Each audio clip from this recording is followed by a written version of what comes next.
চাঁদের আলোতে স্পষ্ট দেখা যাচ্ছে পিছনের লোকটা আসলে মানুষ নয়, সে চেষ্টা করছে মানুষের রূপ নিতে। অন্তত 10 ফুট উঁচু, কালো, নাক মুখ চোখ আছে, কিন্তু যেরকমভাবে থাকার কথা সেরকমভাবে নেই, অন্যভাবে আছে। জীবন্ত ছবি।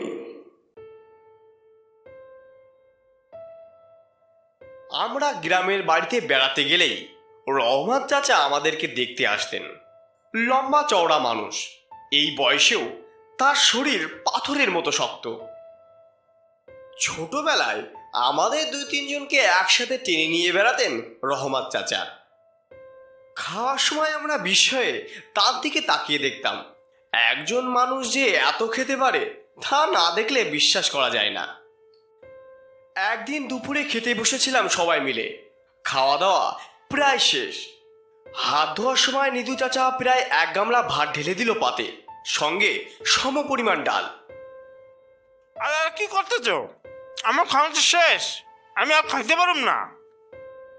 আরে খাও খাও খাও তো, আমি জানি তোমার কতটা খাওন লাগে, তুমি কতটা খাওন খাইতে পারো। খানিকক্ষণ চেঁচামেচি করে আবার খেতে শুরু করলেন। দেখতে দেখতে সব শেষ। তার পেটে কোথায় যে এত জায়গা কে জানে। না, তোরা এত কম খাওয়ালে থাকিস কেমনে? কোনদিন তো বাতাসে উড়িয়াই যাইবি। রহমান চাচার সব থেকে মজার যেটা হচ্ছে তার গল্প বলার ঢং। পড়াশুনো জানেন না, জীবনে কখনোই বই পড়েনি, তাই তার সব গল্পই নিজের জীবনের সত্যি গল্প। এমন স্বাভাবিক গলায় এমন একটা অস্বাভাবিক গল্প বলে যেতেন যে শুনে আমরা হতবাক হয়ে যেতাম। সব থেকে মজার গল্প ছিল তার ভূতের গল্পগুলি। যখন শুনেছিলাম তখন অবশ্য মজার বলে মনে হয়নি, ভয়ে হাত পা শরীরের ভিতর সিঁধিয়ে গিয়েছিল। এই জন্যে কখনো আমাদের সামনে ভূতের গল্প করতে চাইতেন না।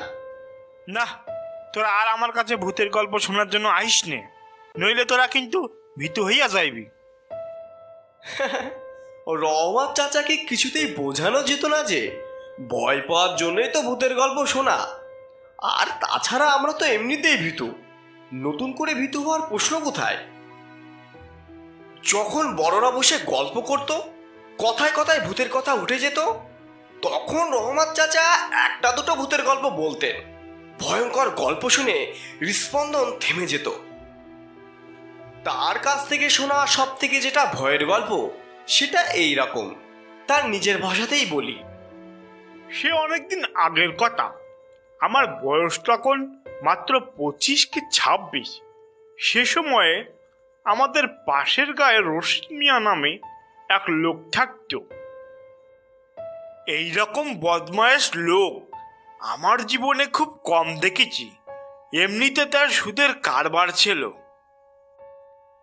কিন্তু এমন কোনো খারাপ কাজ নেই যেটা সে করেনি। লোকজনকে ফাঁকি দিয়ে তাদের জমি জমা লিখে নেওয়া থেকে শুরু করে কম বয়সী মেয়েদের বিয়ে করে ফেলা, কিছুতেই তার আপত্তি নাই। শুকনো দড়ির মতো চেহারা খান, থুতনিতে অল্প কিছু দাড়ি, মাথায় টুপি, মুখে সবসময় পান গোজা। সেই রশিদ মিয়াকে এক রাতে কারা এসে খুন করে গেল। বাজার থেকে ফিরে আসছিল বাড়ির দিকে, বাড়ির কাছে বাঁশঝাড়, তার কাছে আসতেই লাঠির আঘাতে মাথা দুফা। ধরফর করতে করতে কিছুক্ষণের মধ্যেই সে শেষ।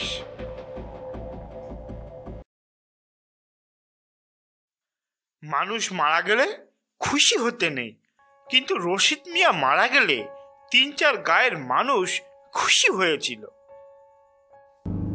পরের দিন থানা পুলিশ এসে লোকজনকে জিজ্ঞাসাবাদ করে যাওয়ার সময় বলে গেলেন রশিদ মিয়ার লাশ শহরে নিয়ে যেতে হবে। খুনের মামলা, লাশ নাকি কেটে দেখতে হবে।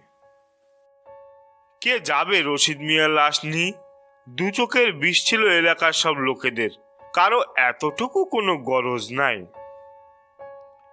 গায়ের মাতব্বর তখন অনেক কষ্ট করে আমাদের কয়েকজনকে রাজি করালেন। জোয়ান বয়স তখন, ভাবলাম কি আছে, নিয়ে যাই না, মরি যখন গেছে রাগ পুষি আর কি হবে। আমরা যাইতে পারি, কিন্তু লাশ পৌঁছে বাড়ি ফিরে আইব, বাড়িতে কাম আছে। আরে বাবা, তাই হবে খন, শিগগিরই চল দেখি।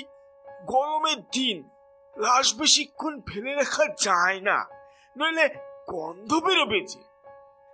এই চলো চলো, ধরো ধরো দেখিনি, যা হওয়ার হইব। চাচারা 4 জন আর গায়ের মাতব্বার মোট 5 জন রওনা দিল শহরের দিকে। শুকনো টিংটিঙে রশিদ মিয়ার দেহটা, কিন্তু কি ওজন! জান বের হয়ে গেল 4 জন জোয়ান মানুষের। ও রহমত ভাই, এই লাশে তো বাড়ি কেনে, এ তেনারা বড় করছেন নাকি? তেনারা কিনা জানি নে, কিন্তু এই শুটকো মোড়াটাকে নিয়ে যেতে আমাকে তো কাল ঘাম ছুটতে গেল। নদীর একদিকে শহর, অন্যদিকে লাশ কাটা ঘর, আশেপাশে ধানি জমি, মাঝখানে ছোট্ট একটি লাল রঙের ঘর।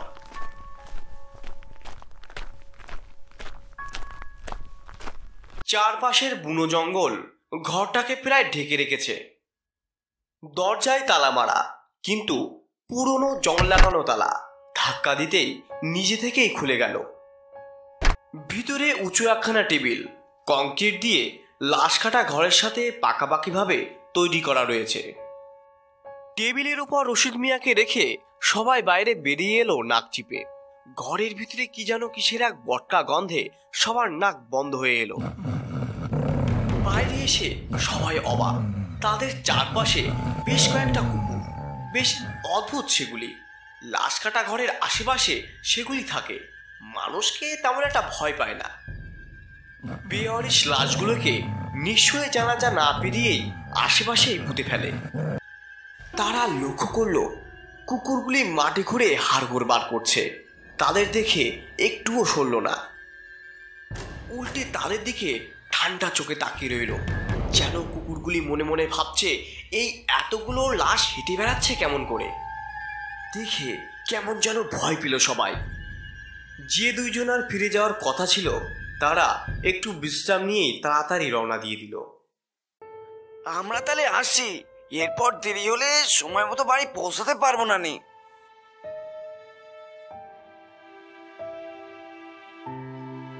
বাকি 3 জন অপেক্ষা করতে লাগলো লাশ কাটার জন্য ডাক্তার বা অন্য কেউ কখন আসবে। কিন্তু বেশ কিছু সময় পেরোনোর পরও কেউই এদিকে এলো না। আবার বেশি রাত হলেও মুশকিল, তাই মাতব্বর ঠিক করলেন থানায় গিয়ে খোঁজ নেবেন। বুঝলি রহমত, আমি না হয় একবার থানায় খোঁজ নিয়ে দেখি গিয়ে, কিন্তু আমি হলাম গায়ের মানুষ, শহরে গেলে মানুষের ভিড়ে তাল হারিয়ে ফেলি কিনা, তাই সাথে একজন হলে ভালো হতো বুঝলি। আচ্ছা ঠিক আছে, আফজাল কখনো শহর দেখিনি, তাহলে আফজালই যাক আপনার সঙ্গে। আফজাল, তাহলে তুই যা মাতব্বরের সাথে, একবার শহরটাও দেখি আইকে। মরা একখান লাশ পালাই আর যাবে কনে, একজন রইলেই হইব। এই বাজে কুকুরগুলো না থাকলে পাহারা দিবারও কোনো দরকার ছিল না। না ভাইজান, তোমাকে একা রেখে আমি যাবো না গো, শুনেছি জায়গাটা তেমন ভালো না। পরিষ্কার দিনের বেলা চারপাশে ধানের খেতে চাষিরা কাজ করতেছে, ভয়ের কি আছে রে? মাতব্বর ও আফজাল রওনা দিল পুলিশ ডাকতে, আর রহমত চাচা একা একটু দূরে বসে রইল তাদের ফেরার অপেক্ষায়। আর মাঝে মাঝে তাকিয়ে ঘরটির দিকে লক্ষ্য রাখছে, কুকুরগুলি ঘুরঘুর করছে ঘরটির চারপাশে, আর গো করে চাপা স্বরে নিজেদের ভিতরে ঝগড়া করছে। মাঝে মাঝে মাটি খুঁড়ে কি যেন তুলে কচকচ করে খাচ্ছে। বেশ অস্বস্তি লাগে রহমত চাচার। কথা ছিল ওরা ঘন্টাখানিকের মাঝেই ফিরে আসবে, কিন্তু বেলা পড়ে এলো, তবুও কেউই এলো না। রহমত চাচা পড়েছে বেশ মুশকিলে, না পারছে এখান থেকে চলে যেতে আর না পারছে এখানে থাকতে। এরই মধ্যে চাষিরা সবাই বাড়ি ফিরতে শুরু করে। দুই একজন কৌতূহলী মানুষ রহমত চাচাকে জিজ্ঞাসাবাদ করে বলে, কি হে, বাড়ি কোথায়? এখানে কি করছেন? রহমত চাচা তাদের সবকিছু খুলে বলেন। রশিদ মিয়া কে, বাড়ি কোথায়, কিভাবে খুন হলো, সব বৃত্তান্ত। এমনকি লাশটাকে দেখতে চাইলে রহমত চাচা তাদেরকে ভিতরে নিয়ে চাটাই খুলে দেখালেন। মানুষের এই একটা জিনিস বড়ই আশ্চর্য, একটা মরা মানুষ না থেকে কিছুতেই যাবে না। মারা যাওয়ার পর রশিদ মিয়ার চোখ কেউ বন্ধ করে দেয়নি, তাই চোখ খোলা, উপরের দিকে স্থির চোখে তাকিয়ে আছে। মুখটা অল্প হা করা, ময়লা হলুদ দাগ বার হয়ে আছে, দেখে কেমন যেন অস্বস্তি হয়। আপনি এক কাজ করেন, এই লাশ কাটা ঘরের দরজাটা দড়ি দিয়ে বেঁধে চলে যান। সন্ধে হয়ে আসছে, আজ আর কেউ আসবে না এ তল্লাটে। আর আর এই জায়গাটা বেশ বাড়াবাড়ি রকমেরই খারাপ। মানুষজন দিনে দুপুরেই ভয় পায়, আর রাতের বেলা বিরাট বিরাট সাদা রঙের কুকুর ঘোরাঘুরি করে এই ঘরের আশেপাশে। তারা কোথা থেকে আসে আর ভোর হলেই কোথায় যে যায় কেউ জানে না। এখন রহমত চাচা কি করবে বুঝে উঠতে পারছিল না। গায়ের মাতব্বর খুব দায়িত্বশীল মানুষ, তাই চাচার মনে বিশ্বাস ছিল আফজালকে নিয়ে তিনি ফিরে আসবেন। তারা একা যে চাচাকে এখানে রেখে গেছে সেটা তাদের খুব ভালো করে মনে আছে। তারা ফিরে এসে চাচাকে দেখতে না পেলে আবার উল্টো ঝামেলা করবে। ভূতের ভয় রহমত চাচা নেই, তাই ঠিক করলো আরো কিছুক্ষণ অপেক্ষায় থাকবে। এর মাঝে তারা যদি না ফিরে আসে তখন কিছু করা যাবে। রহমত চাচা একা বসে বসে মশার কামড় খাচ্ছে আর রশিদ মিয়াকে গালি দিচ্ছে। শালা বেশি থাকতে তো জ্বালাইছে, আর মরিও জ্বালিয়ে গেল। এটা ওটা ভাবতে ভাবতে দেখতে দেখতে কতক্ষণ যে বসে আছে তা তার মনে নেই। হঠাৎ শুনতে পেল শোষো বাতাসের শব্দ। অন্ধকারে বুঝতে পারল না কখন আকাশ মেঘে ঢেকে ফেলেছে, প্রচণ্ড বাতাস দিচ্ছে। দেখতে দেখতে ভীষণ ঝড় শুরু হলো, মনে হচ্ছে আজ বাতাসে রহমত চাচাকে উড়িয়ে নিয়ে যাবে। একটু পর বাতাসের সাথে শুরু হলো জোর বৃষ্টি। দেখতে দেখতে রহমত চাচা ভিজে একেবারে চুপসে গেল। তার ঠান্ডাও লাগছে প্রচণ্ড। সে মনে মনে ভাবল, না, অনেক হয়েছে, আর না, এবার এখান থেকে পালাই গা।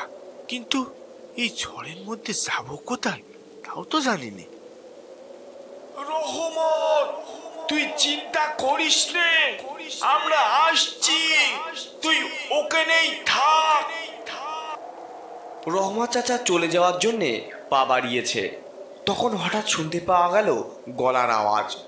ঝড়ের মাঝে বোঝা যায় না, কিন্তু মনে হলো মাতব্বরের গলার স্বর। এই তো আমি এখানে।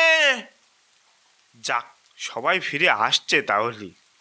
তখনও প্রচণ্ড বৃষ্টি।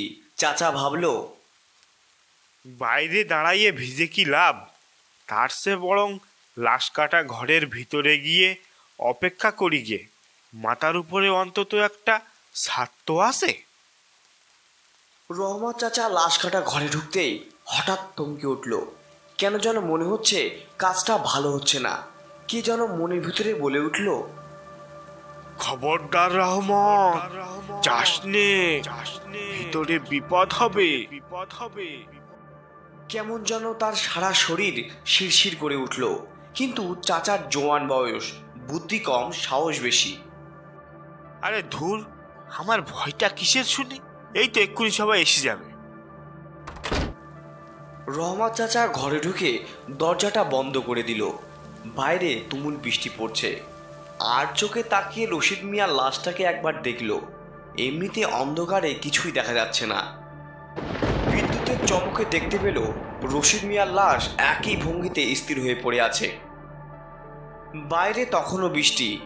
লাশটার দিকে পিছন দিয়ে দরজার কাছে বসে মাতব্বর ও আফজালের জন্য অপেক্ষা করছে রহমত চাচা। কিন্তু ওদের কোনো পাত্তা নেই। একটু একটু করে অনেকক্ষণ পার হয়ে গেল, মাতব্বরের দেখা মিলল না। রহমত চাচা আস্তে আস্তে বুঝতে পারল তখনকার সেই ডাকটি মাতব্বরের ছিল না, ওটা নিশির ডাক ছিল। সাথে সাথে ভয়ে চাচার সারা শরীর কাঁটা দিয়ে ওঠে। মানুষ বেশি ভয় পেলে কিছুই করতে পারে না, চিন্তা ভাবনা গুলিয়ে যায়, বুদ্ধি বিবেচনা কমে আসে। রহমত চাচা জায়গা থেকে এতটুকু নড়ার সাহস হারিয়ে ফেলে। তার দরজা খুলে বাইরে যাওয়ার শক্তিটাও নেই। মনে হয় দাঁড়ালে পিছন থেকে রশিদ মিয়া লাফিয়ে পড়বে তার উপর। অনেক কষ্ট করে নিজেকে শান্ত করলো রহমত চাচা। এসব কিছুই না, রশিদ মিয়া মরে গেছে, আর একটা মরা মানুষ কি করবে আমার? বৃষ্টিটা একটু কমলেই হয়, এক দৌড়ে পালাবো এখান থেকে, আজ অনেক হয়েছে, আর না। চুপচাপ বসে আছে রহমত চাচা। হঠাৎ মনে হলো পিছন থেকে কিসের যেন এক শব্দ আসছে। চাটায় শুয়ে থাকা রশিদ মিয়া নড়ে উঠলে যেরকম শব্দ হবে ঠিক সেই রকম। বুকটা ঝাঁক করে উঠল ভয়ে, কিন্তু সে নিজেকে বোঝালো ইঁদুর ঠিদুর হবে হয়তো, আর তারাই এমন শব্দ করছে।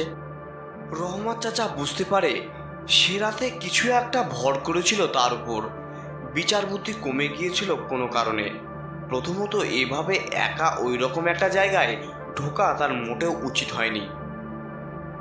তাছাড়া যখন বুঝতে পেরেছিলাম ওদের গলার স্বর আমি ভুল শুনেছি, তখনই আমার বেরিয়ে যাওয়া উচিত ছিল। যাই হোক, রহমত চাচা ভেতরে বসে আছে। হঠাৎ মনে হলো বাইরে কি একটা যেন ছুটে গেল। চাচা চমকে উঠল, কিন্তু জায়গা থেকে এতটুকু নড়ল না। বাইরে তাকাতে ভয় হয়, তাই দরজাটাও খুলল না। ভয়ে কাঠ হয়ে বসে রইল একই জায়গাতে। সে হঠাৎ আবার স্পষ্ট শুনতে পেল টেবিলের উপর রশিদ মিয়ার শরীর বেশ ভালো করে নড়ে চড়ে উঠল। ভয়ে চাচার শরীরের লোম খাড়া দিয়ে উঠল। ইঁদুরের শব্দ এটা নয়, ইঁদুর এত জোরে শব্দ করতে পারে না।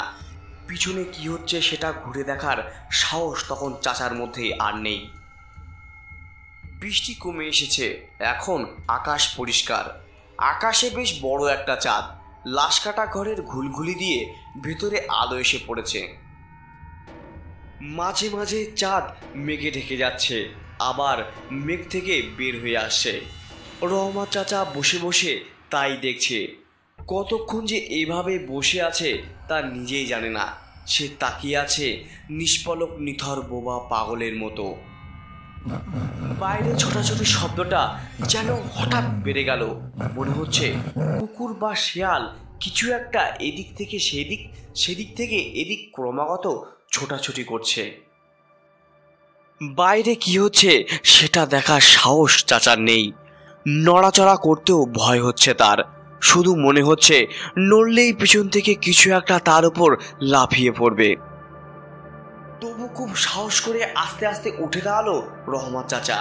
আর সাথে সাথেই তার স্পষ্ট মনে হলো চাটাই থেকে রশিদ মিয়াও উঠে বসলো। অসম্ভব ভয় পেল রহমত চাচা। চট করে মাথায় রক্ত উঠে শীতটানা দিয়ে ঠান্ডা কি একটা বয়ে গেল। তাড়াতাড়ি দরজা খোলার চেষ্টা করলো চাচা, কিন্তু দরজা কে যেন বাইরে থেকেই বন্ধ করে দিয়েছে। চাচা বেশ জোরে জোরে ধাক্কা দিতে লাগলো, কিন্তু দরজা আর খোলে না।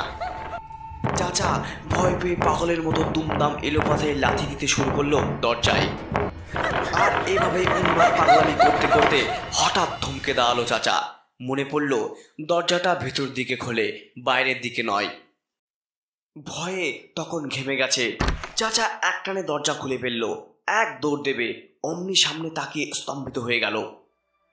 সামনের দিকে তাকিয়ে দেখে লাশ কাটা ঘর ঘিরে গোল করে বসে আছে কুকুরের মতো কতগুলি প্রাণী।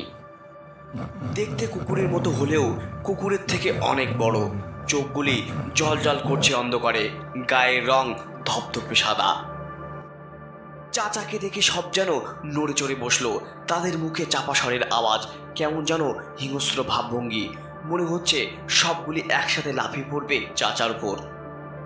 রহমত চাচা ভয়ে আতঙ্কে পাগলের মতো হয়ে আবার ভিতরে ঢুকতে যাবে। অমনি ভিতরে তাকিয়ে দেখে রশিদ মিয়া দুই হাতে টেবিলটা ধরে পা ঝুলিয়ে বসে আছে। তার চোখে মুখে কেমন যেন এক ধূর্ত হাসি, চোখের দৃষ্টি স্থির পাথরের মতো। অন্ধকারে ভালো দেখা যাচ্ছে না, কিন্তু পরিষ্কার বোঝা যাচ্ছে সে রহমত চাচার দিকে এক দৃষ্টিতে তাকিয়ে আছে। মানুষ বেশি ভয় পেলে সব বুদ্ধি হারিয়ে ফেলে। চাচার মনে হতে লাগলো এক্ষুনি গিয়ে রশিদ মিয়াকে চেপে শুয়ে দিতে হবে। এমনটা তার কেন যে মনে হচ্ছিল সে নিজেই জানে না।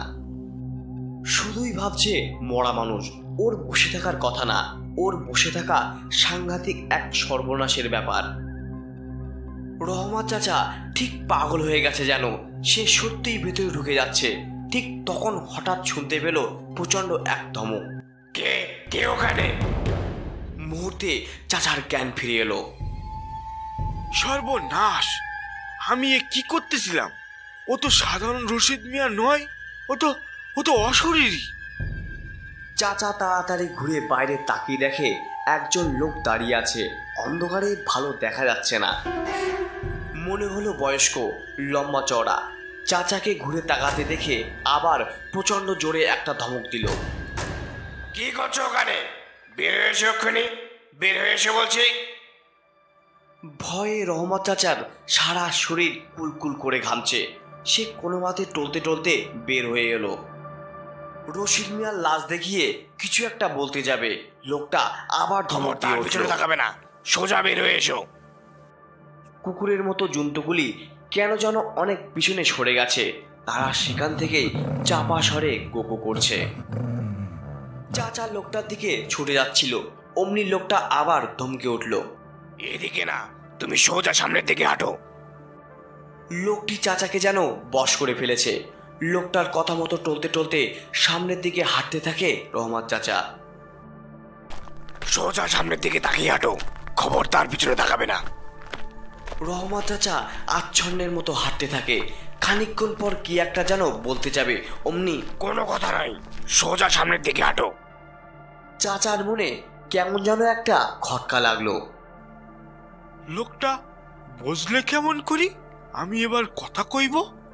তাছাড়া এত বৃষ্টি হয়ে চারিদিকে কাদা পানি হয়ে আছে, আমি সপ সপ করে হাঁটতেছি, কিন্তু লোকটার হাঁটার কোনো শব্দ নাই কেন? রহমত চাচা ঘুরে পিছন দিকে তাকাবে, অমনি লোকটা আবার প্রচন্ড এক ধমক দিয়ে উঠল। খবরদার পিছনে একদম তাকাবে না। লোকটির কোনো রকম কোনো বারণ না মেনে পিছনে ফিরে তাকালো। সে পিছনে তাকিয়ে বুঝতে পারলো লোকটি কেন এতক্ষণ তাকে পিছনে তাকাতে নিষেধ করেছে। চাঁদের আলোতে স্পষ্ট দেখা যাচ্ছে পিছনের লোকটা আসলে মানুষ নয়, সে চেষ্টা করছে মানুষের রূপ নিতে। অন্তত 10 ফুট উঁচু, কালো, নাক মুখ চোখ আছে, কিন্তু যেরকম ভাবে থাকার কথা সেরকম ভাবে নেই, অন্যভাবে আছে। এরপর রহমত চাচার সেদিনকার আর কিছুই মনে ছিল না। থানার লোকজনের খামখেয়ালিপনার জন্যে ওদের দেরি হয়েছে। তাড়াহুড়ো করে যখন নদীর ঘাটে এসেছে তখন ঝড়ের মধ্যে খেয়া বন্ধ। ঝড় থামার পর অনেক কষ্টে একজনকে রাজি করিয়ে ওরা নদী পার হয়েছে। আমাকে ধরাধরি করি ওরা পাশের গায়ে নিয়ে গেল, আর সেখান থেকে পরের দিন বাড়িতে। রহমত চাচা থামতেই কে একজন জিজ্ঞাসা করলো, চাচা, তা ওই রশিদ মিয়ার লাশের কি হলো? লাশটা ঘরের মেঝেতেই পড়িছিল। শিয়াল কুকুরি টেনি নামাইছিল হয়তো, কে জানে। রহমত চাচা হঠাৎ উঠে পড়েন যাও আর যাও, ধমক ঘুমাও দিয়ে গা। বলেন, বাচ্চা ছেলেরা কেন জিনভূতের গল্প শুনতে চাও?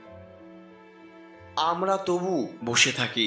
ওঠার সাহস অনেক আগেই চলে গেছে। দিনের আলো দেখার আগে কোনো ওঠাওঠি নেই। এই রকম ভয়ানক গল্প পেতে আমাদের চ্যানেলটি সাবস্ক্রাইব করে রাখবেন। আর গল্পটি কেমন হয়েছে কমেন্ট করতে অবশ্যই ভুলবেন না। দেখা হচ্ছে পরবর্তী কোনো গল্পে। ধন্যবাদ।